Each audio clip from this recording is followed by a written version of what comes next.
welcome to the MasterCard Virtual Press Lounge. My name is Gina Clark and I'm the Editor-in-Chief of the FinTech Times, a global multimedia news outlet centred around the world's first leading FinTech newspaper. It's great to have Vikesh Patel with us, Head of UK and Ireland at Swift. Swift is a global member-owned cooperative and leading provider of secure financial messaging services. Their products and services connect more than 11,000 organisations in more than 200 countries worldwide. Welcome, Vikesh. Thanks, Gina, and it's a pleasure to be here. Yes, it's all very strange at the moment, meeting virtually like this. How have you found coming through since kind of February, March time? What's been the changes for you?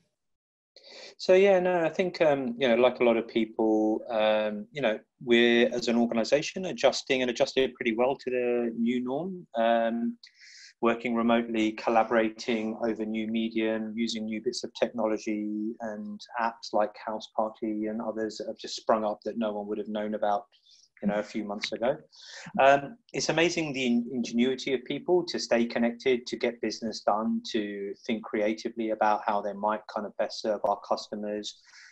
So that's been great to see. And then also just, I think the on a personal level, the blurring of work and home, I think has been interesting for me personally. Having two young kids who are being homeschooled. My wife's a pharmacist, so is on the front line. And just trying to see, what work times that now kind of work interplays with home, with schooling. It's all quite kind of interesting and kind of a good test for patience more than anything, I think. Absolutely. What do you think will be the big changes from this kind of going into the end of the year and into early next year, I guess? So I think from a business perspective, the industry and, our customers are working through what will be long-term impacts from the crisis. And broadly, there's three big areas, I think, that we're beginning to see emerge and that we'll have to respond to collectively.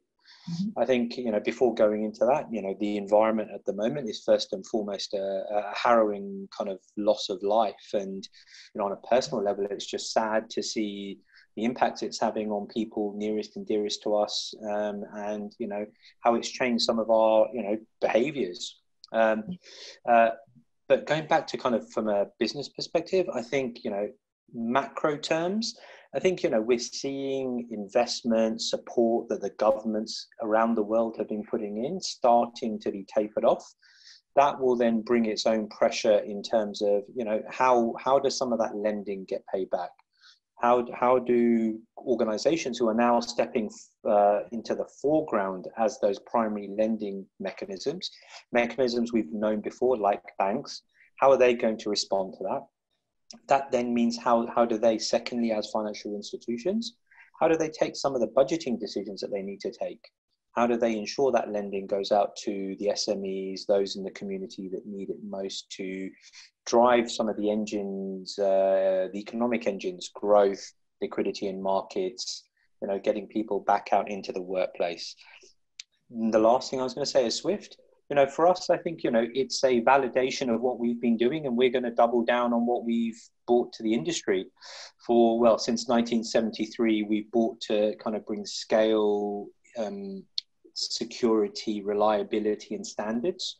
The need for that is greater than ever. So, we are continuing to accelerate our strategy, shape it into new areas that our board has endorsed, and really looking forward to seeing how we can help those around us. So would you say this is sort of a time of innovation then? Both for Swift and indeed others in the kind of fintech sector right now.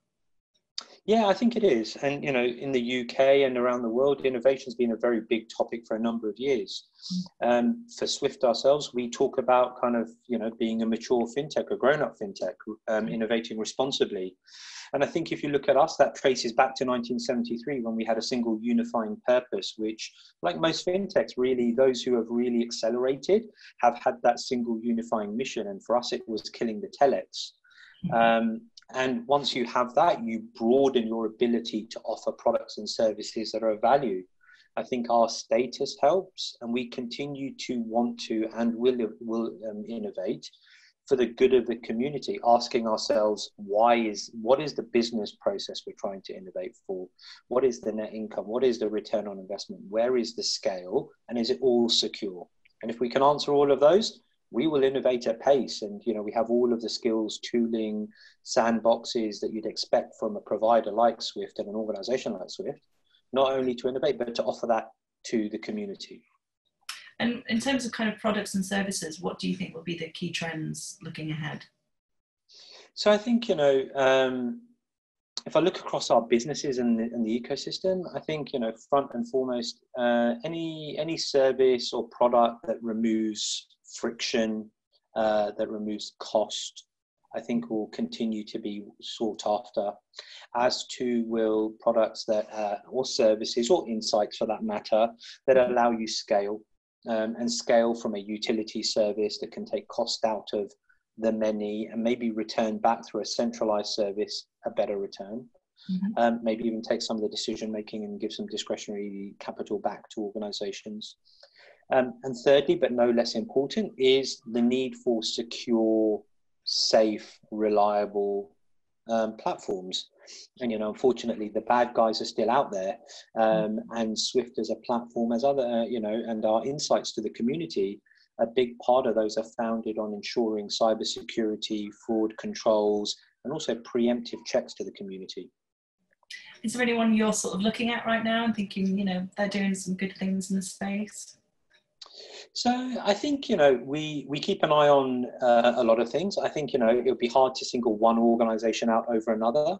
What I would say is that what we are seeing is that, you know, those organizations who have a purpose, who are innovating around that, those organizations that can provide insights and can bring value, are really kind of have the opportunity to flourish.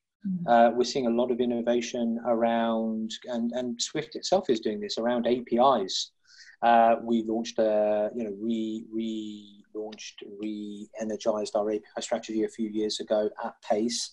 We see that technology here now, massively enabling the community. Equally, standards with 20022, the language that, you know, people talk in the financial industry. That shifting from, well, 15022, if you call that French today, to German in 20022, for example.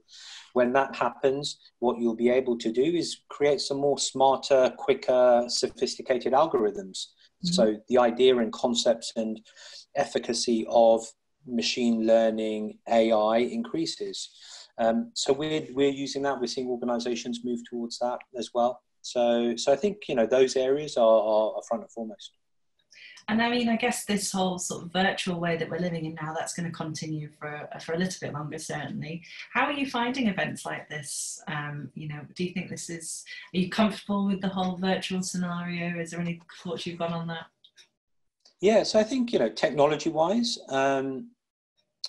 you know, the ability for us to talk here on this forum is pretty easy. I know we had a couple of issues to start with, but I think that's the reality of using these platforms.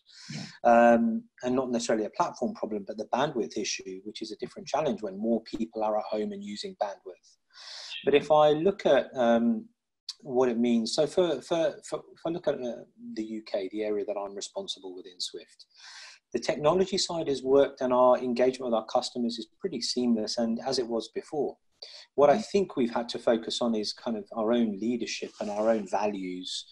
And within there, you know, as an organization, you know, we hold ourselves on honesty. You know, we honestly discuss openly, you know, what are some of the challenges? How can we best serve our customers? Do we need to take some tough prioritization calls?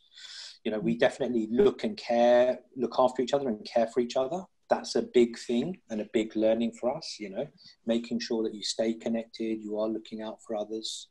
And then lastly, that flexibility and patience, I think, you know, in this environment, you have to be flexible, you have to be patient, you have to roll with the punches. You know, if your internet goes down or if you can't be where you need to be, communicate well. So it's all of those things around having a unifying strategy, you know, which we took to our board earlier this year. Definitely. Well, that's brilliant. Thank you so much for chatting with me. That's all we've got time for today, but a big thank you for coming along. Thanks, Gina. It's been a pleasure.